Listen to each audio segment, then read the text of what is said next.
Bonjour à toutes et à tous, il est 15 heures sur Télé Djibouti. Bienvenue dans cette nouvelle édition. Voici les titres.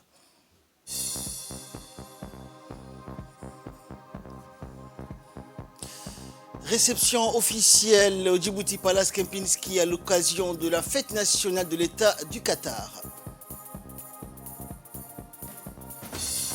Et au Royaume-Uni, la justice valide les expulsions de migrants au Rwanda.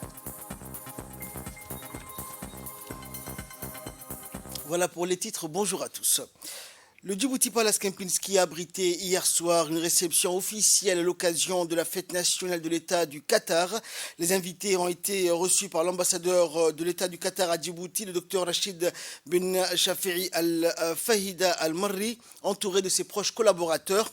Ont assisté à cette réception le ministre des Affaires étrangères et de la coopération internationale, porte-parole du gouvernement, Mahmoud Ali Youssouf, le président de l'Assemblée nationale, Mohamed Ali Ahmed, ainsi que de nombreux membres du gouvernement, des hauts fonctionnaires, des corps civils et militaires, mais aussi les ambassadeurs des pays frères et amis, dont le doyen du corps diplomatique à Djibouti, l'ambassadeur de la République du Yémen à Djibouti, Abdallah Ben Moussallam Al-Soukhatri.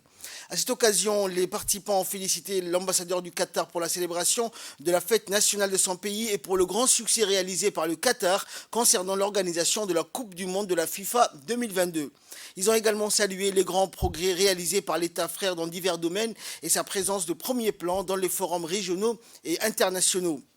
Pour sa part, l'ambassadeur Rachid Ben Shafiri a souhaité la bienvenue aux ministres, aux fonctionnaires et diplomates invités participant à la cérémonie de réception et exprimant son appréciation pour leur participation à la célébration et la joie des Qataris en cette occasion nationale.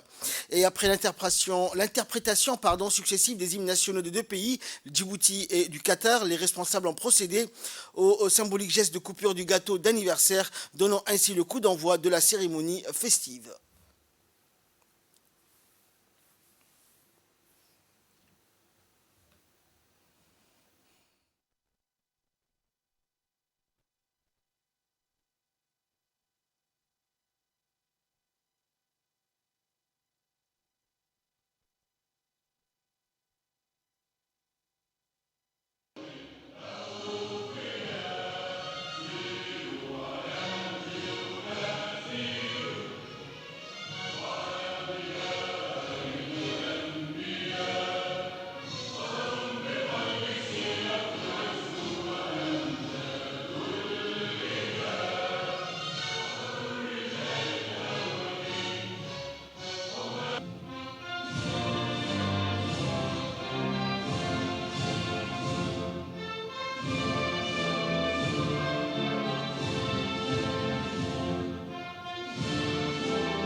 Et dans un mot prononcé à cette occasion, l'ambassadeur du Qatar à Djibouti a fortement salué le soutien diplomatique mutuel entre les deux pays dans les forums et organisations internationaux et la volonté des dirigeants sages de l'État du Qatar et de la République de Djibouti de renforcer et de développer la coopération bilatérale dans divers domaines. La célébration de la fête nationale revêt également une importance particulière cette année car elle coïncide avec l'organisation de la Coupe du Monde 2022 par l'État du Qatar. Or, les deux événements constituent une occasion de mettre en évidence l'unité et la culture du peuple du Qatar auprès du monde et les visiteurs du Qatar découvrent au cours de cette période les aspects brillants de l'histoire du Qatar et de la culture et l'étendue de la croyance donc en l'interaction civilisationnelle avec le reste du monde et la fierté des valeurs arabes et islamiques.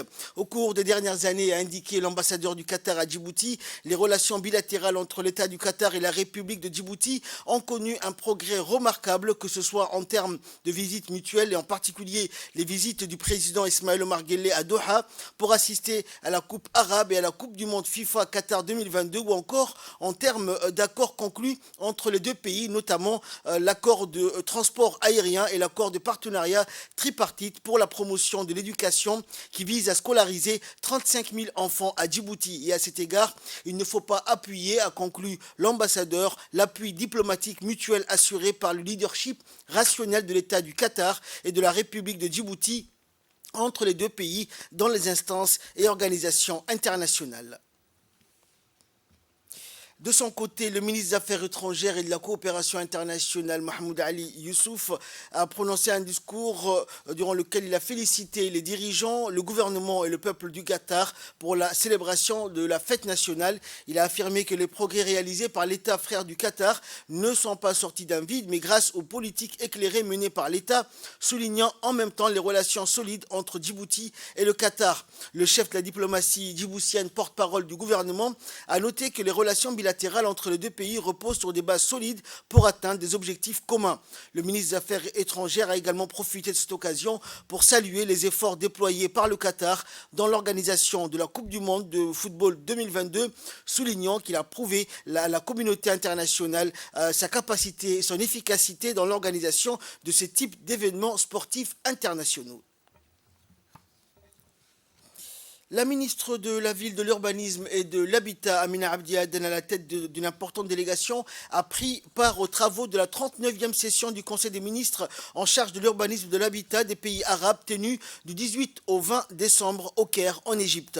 La délégation djiboutienne a également participé aux travaux de la 7e conférence arabe de l'habitat sous le thème « Vers des villes intelligentes et durables pour une meilleure qualité de vie ». En marge de ces travaux, la ministre de la Ville, de l'Urbanisme et de l'Habitat s'est entretenu avec son homologue égyptien, le ministre du Logement, des Services publics et des collectivités urbaines, Dr Hassem Al-Ghazar. Les deux ministres ont échangé sur les questions d'intérêt commun et ont convenu de renforcer les relations entre les deux départements et des panels de discussion sur les expériences des différents pays arabes ainsi que des visites des différents chantiers de la nouvelle capitale administrative de l'Égypte étaient au programme. Dans l'actualité également, l'Union de la presse francophone de Djibouti, avec la collaboration de l'UNICEF, a lancé aujourd'hui à l'Institut des études diplomatiques de Djibouti les travaux d'un atelier de 2 jours sur le renforcement des capacités des journalistes djiboutiens en matière de traitement des questions en lien avec les droits des enfants. La cérémonie de lancement de cet atelier a vu la participation du représentant par intérim de l'UNICEF, Franck Abel, et du président de l'UPF Djibouti, Kennedy Ibrahim, et la participation d'une vingtaine de journalistes de la presse écrite, audiovisuelle et de la presse en ligne. Et durant les 2 jours de l'atelier, les participants auront à aborder diverses questions en lien avec la promotion des droits de l'enfant, notamment par rapport au droit de la protection et le droit à la nutrition, et d'aborder l'importance de l'éthique et la déontologie, particulièrement dans le traitement des questions en lien avec les enfants. Et le représentant par intérim de l'UNICEF a rappelé qu'aujourd'hui, on parlait de plus de 110 millions d'enfants à travers le monde qui ont besoin d'assistance humanitaire à travers 155 pays et territoires.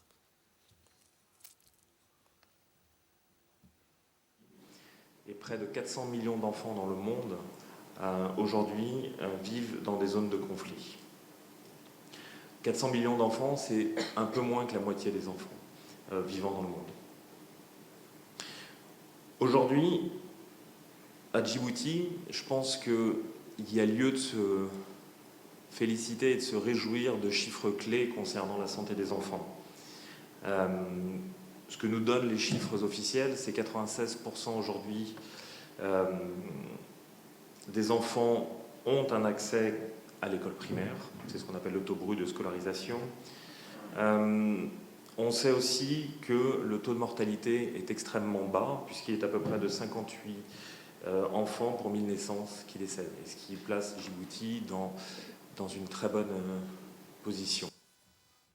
Et de son côté, le président de l'UPF Djibouti, Kennedy Ibrahim, a rappelé la bonne collaboration qui existe entre l'UPF Djibouti et l'UNICEF dans le cadre de la promotion des droits de l'enfant. On l'écoute. L'UPF, depuis quelque temps, travaille ensemble dans cette thématique très importante parce que les droits de l'enfant, ça engage tout le monde. Ça engage tout le monde dans la mesure où l'enfant est au centre de la société, dans toute société. Il a des droits spécifiques, comme vous les découvrez chaque jour un peu plus, et les journalistes sont les mieux placés pour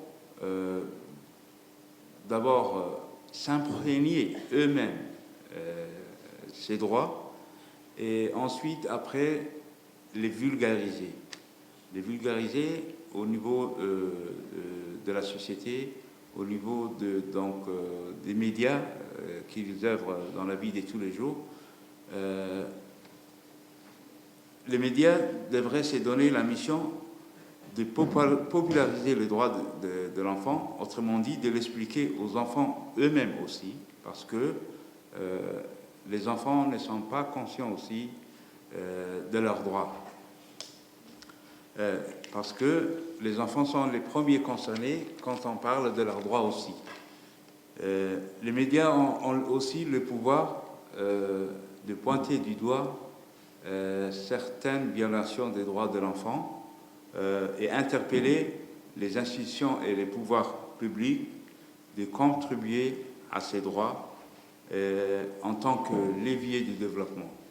Donc c'est une question transversale où chacun prend ses responsabilités et où les femmes et les hommes des médias doivent prendre aussi leur part dans cet engagement. Le directeur du Centre sectoriel des formations professionnelles au métier de transport et de la logistique, Mohamed Hadoche, a présidé une réunion de lancement de la formation au logiciel Log & Track en présence de l'inspecteur des métiers du tertiaire, de l'hôtellerie et du tourisme, Ahmed Ibrahim, et l'expert Aftral, Rostan William, désigné pour assurer la formation des formateurs au CSFOP-TL. Et étant conscient de l'évolution du secteur de la logistique et du transport dans lequel s'engagent nos apprenants, qui est plus concurrentiel, plus connecté et plus axé sur la technologie, c'est la raison pour laquelle le ministre de l'Éducation nationale, Moustapha Mohamed Mahmoud, accorde une importance particulière à la formation des formateurs de l'ETFP, qui est donc une priorité stratégique dans sa feuille de route. Pour rappel, le ministre de l'Éducation nationale et le Programme alimentaire mondial des Nations Unies, le PAM, avait signé un mémorandum d'entente le 18 janvier 2021 qui formalise un cadre de coopération pour la mise en place des formations professionnelles dans les secteurs de la logistique et du transport à Djibouti.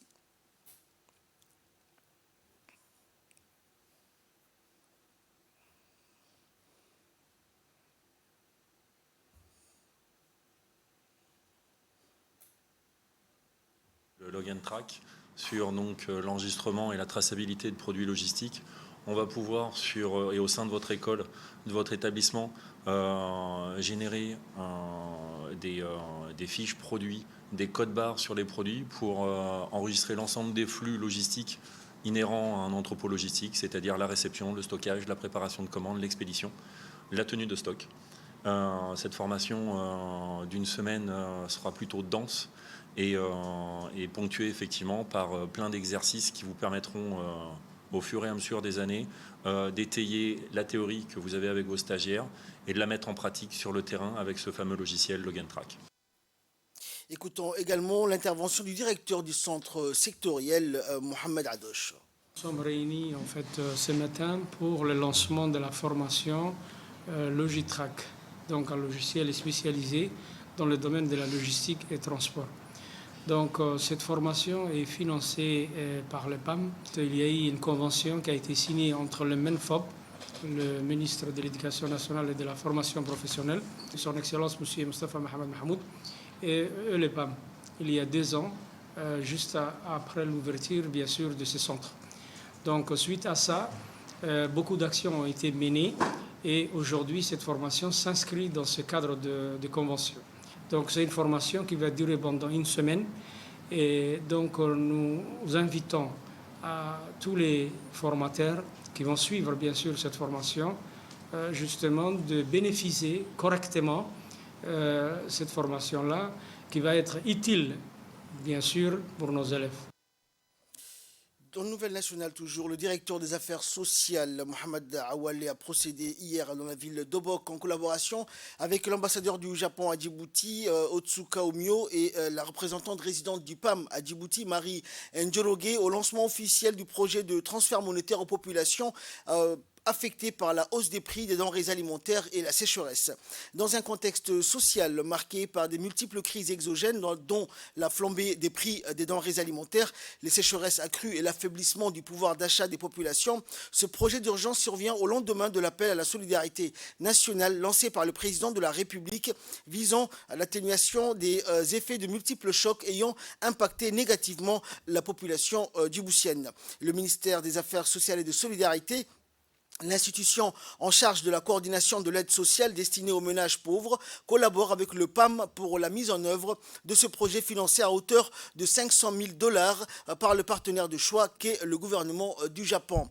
Grâce à ce don du Japon, 1200 ménages urbains vulnérables issus des 5 régions pourront bénéficier d'une aide alimentaire pour une période de 6 mois consécutifs et le projet permettra également aux ménages impactés de faire face à la flambée des prix des denrées alimentaires et ainsi couvrir leur gap en insécurité alimentaire. L'objectif étant de répondre aux besoins nutritionnels des populations vulnérables. En ce sens, les bénéficiaires recevront chaque mois la somme de 10 000 francs via la carte SCOP qu'ils pourront utiliser chez les commerçants agréés afin de s'approvisionner en vivres. L'ambassadeur du Japon a également profité de cette occasion pour annoncer la décision louable du gouvernement du Japon à financer un projet d'assistance alimentaire et nutritionnelle d'une valeur de 830 millions de nos francs pour une aide destinée à 24 500 djiboutiens vulnérables.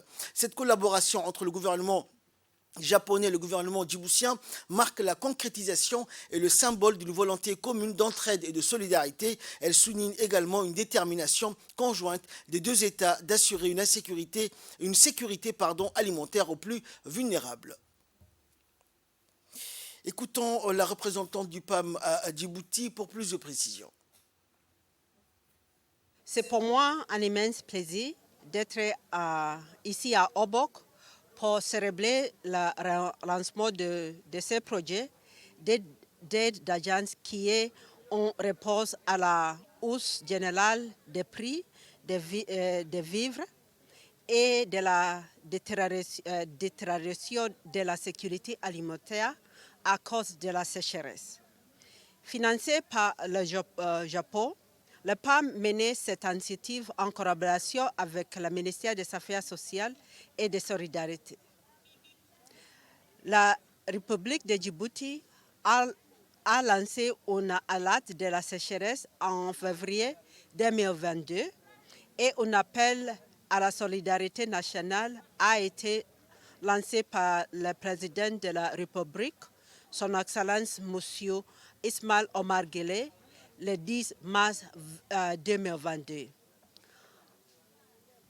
À la suite de ces appels et sous le leadership du Bureau de coordination, les agences du système des Nations Unies présentes en République de Djibouti n'ont pas managé leurs efforts pour mobiliser les ressources nécessaires pour venir en aide les populations les plus touchées par la crise. Le ministère des Affaires sociales et de solidarité, MAS, sous le dynamisme et l'impatience de son Excellence Madame Olofa Ismail Abdo, de montrer leur leadership dans la conduite de l'assistance humanitaire d'agence. Nous remercions ici pour la bonne collaboration qui nous réunit. Le PAM reste un partenaire de premier plan pour la réponse aux agences en République de Djibouti. Je tiens à remercier le Japon pour le soutien continu aux opérations du PAM dans le pays. Et de son côté, l'ambassadeur du Japon à Djibouti, Otsuka Omio, a annoncé donc le financement d'un projet social alimentaire et nutritionnel. On l'écoute. Je suis très honoré de pouvoir visiter aujourd'hui la région d'Obok pour le lancement officiel d'une aide alimentaire financée par le gouvernement du Japon et mise en œuvre par le PAM en étroite collaboration avec le ministère des Affaires sociales et des Solidarités. Ce projet vise à soutenir les efforts du gouvernement de Djibouti, notamment le ministère des Affaires sociales et des Solidarités, pour assurer la sécurité alimentaire de la population vulnérable qui a été touchée par une grave sécheresse régionale et la flambée des prix alimentaires mondiaux. En effet, grâce à ce financement japonais, 1200 familles vulnérables dans les régions, y compris bien sûr les Obokwa, recevront des e-vouchers pour acheter des produits alimentaires dans les marchés locaux. Je suis convaincu que la contribution du Japon pourra renforcer la sécurité alimentaire de ces familles, mais également aider indirectement les commerçants locaux. Il s'agit d'une concrétisation de la volonté du gouvernement et du peuple japonais de continuer à accompagner le peuple djiboutien, nos frères amis, dans ces situations difficiles. C'est également un grand plaisir pour moi de pouvoir continuer à travailler avec le PAM et le MAS dans leur mission sublime et humanitaire. Avant de clôturer mes propos, je me permets de réitérer que le Japon va poursuivre ses contributions à l'amélioration de la qualité de vie ainsi qu'au développement durable du Djibouti. Il est l'heure à présent de retrouver l'appel à la prière de l'Asr. Nous nous retrouvons juste après. C'était l'appel à la prière de l'Asr. Nous retrouvons la suite de notre journal. Le conseil régional de Dikil a tenu hier sa 4e session ordinaire de l'Assemblée générale. Et comme à l'accoutumée, cette réunion s'est tenue sous la coprésidence de Mahad Hussein, président du conseil régional, et Adan Darar Moussa, préfet de la région de Dikil, et a vu la participation de l'ensemble des élus de la région de Dikil, des responsables des services déconcentrés, ainsi que des principaux acteurs de la société civile dikiloise.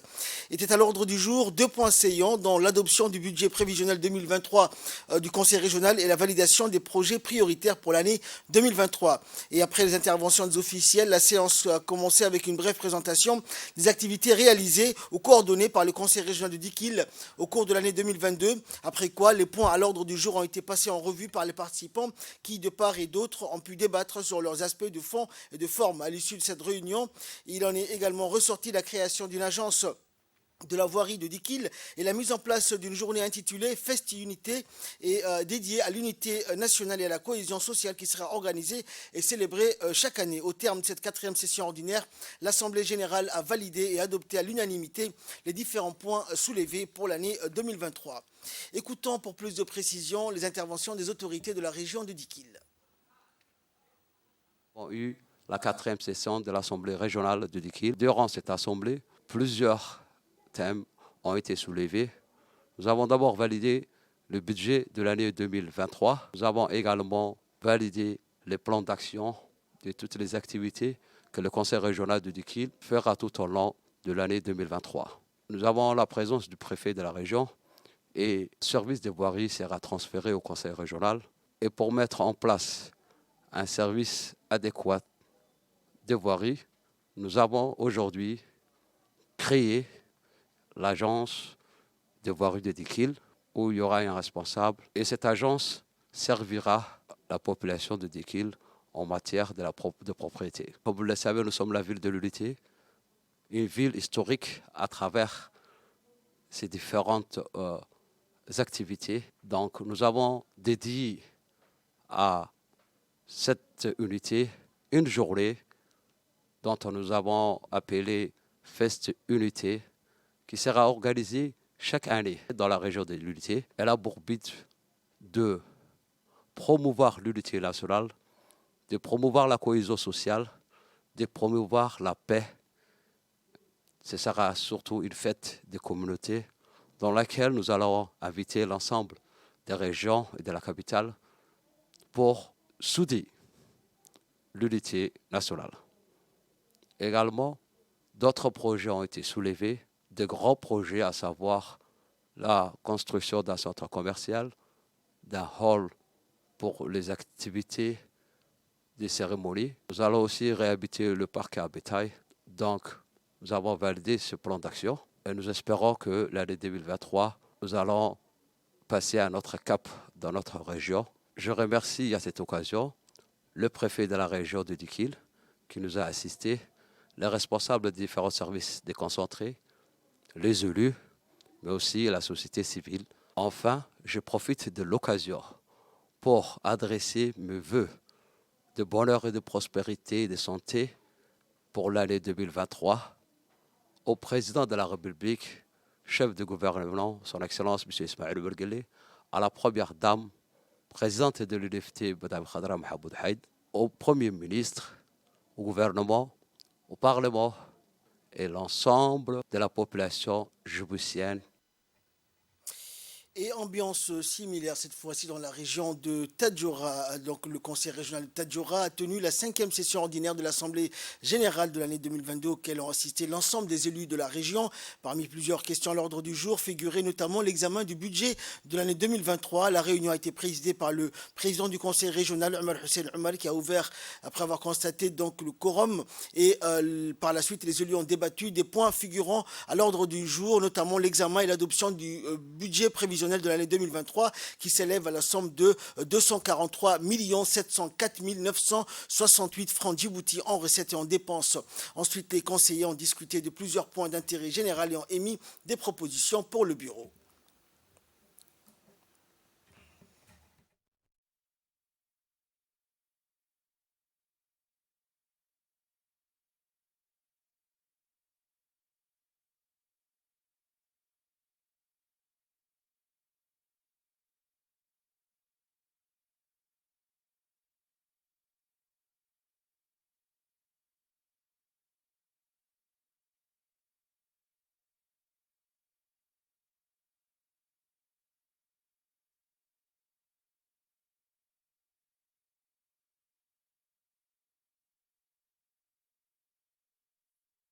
International au Royaume-Uni, la Cour a conclu qu'il est légal pour le gouvernement britannique de mettre en place des dispositions pour envoyer des demandeurs d'asile au Rwanda et que leur demande d'asile soit examinée au Rwanda plutôt qu'au Royaume-Uni. Selon un résumé du jugement publié par la Haute Cour de Londres, celle-ci a estimé que les dispositions prévues par le gouvernement ne contreviennent pas à la Convention de Genève sur les réfugiés. Aucune expulsion n'a encore eu lieu. Un premier vol prévu en juin a été annulé après une décision de la Cour européenne des droits de l'homme qui réclamait un examen approfondi de cette politique. La justice ayant rendu sa décision, le gouvernement de Rishi Sunak veut désormais presser le pas. La très droite ministre de l'Intérieur, Suella Braverman, qui avait fait part de son rêve de voir des migrants expulsés vers le Rwanda, a mis en avant sa volonté de mettre en œuvre le projet dès que possible. Et nous sommes prêts à nous défendre à nouveau contre toute action en justice, a souligné la patronne de Home Office. Et accord des Européens sur le plafonnement du prix du gaz à partir de 180 € par mégawatt. Après des mois de difficiles négociations, l'Union européenne finit par fixer un plafonnement du prix du gaz à 180 €. Le cours actuel est de 115 €, mais au plus fort de la crise cet été, il avait atteint 350 €. C'est un compromis équilibré avec un coût équivalent pour les deux principaux camps, explique Joseph Sikila, le ministre tchèque de l'Industrie dont le pays occupe la présidence semestrielle de l'Union européenne. Malgré les efforts politiques, cet accord ne fait pas l'unanimité. La Hongrie a voté contre, les Pays-Bas et l'Autriche se sont abstenus. Selon des sources diplomatiques, l'Allemagne, opposée depuis l'origine à ce mécanisme, a finalement validé l'outil. Cet outil entrera en vigueur à partir du 15 février prochain. Il sera désactivé automatiquement s'il y a un risque d'approvisionnement ou si la consommation de gaz augmente. C'est la fin de ce journal. Merci à vous de nous avoir suivis. Excellent après-midi sur Télé Djibouti.